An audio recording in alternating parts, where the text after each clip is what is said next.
Hello everyone, আসসালামু আলাইকুম। কেমন আছেন সবাই? চলে এলাম গ্রামে, ফরিদপুর। তো দেখতে পাচ্ছেন চারিদিকে পানি থই থই, বৃষ্টির পানিতে এরকম অবস্থা। তো আমরা এসেছি আমাদের কলা বাগান, দেখতে পাচ্ছেন কলা বাগান, আর সামনে আমাদের আম বাগান করেছিলাম গত 2 মাস আগে। তো এখন আগের চেয়ে এখন পরিবর্তন দেখা যাচ্ছে, চারিদিকে গাছপালা ভরে গেছে, সবুজের সমারোহ চারিদিকে। আর গাছগুলো কেমন আছে সেগুলো আমরা দেখব এখন। খুব এক্সাইটেড গাছগুলো কেমন আছে।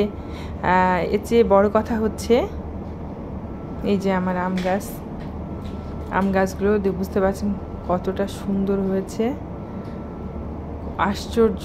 চারিদিকে গাছের ডালপালা গজিয়েছে, খুব অসাধারণ। এটা আমার আমলকি গাছের অনেকগুলো পাতা গজিয়েছে।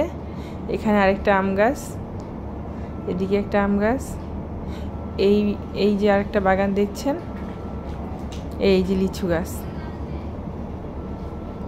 আমি 2টা লিচু গাছ লাগিয়েছিলাম। এই যে একটা কামরাঙা গাছ, এই যে আরেকটা, এই একটা আম গাছ। গাছ লাগানোর সময় এই গাছপালাগুলো কিছু ছিল না, মানে সবুজ দেখা যাচ্ছিল না, সব শুকিয়ে ছিল, মানে পাতা মানে গরম বেশি পড়েছিল আর কি বলবো। এখন দৃশ্য সম্পূর্ণই আলাদা।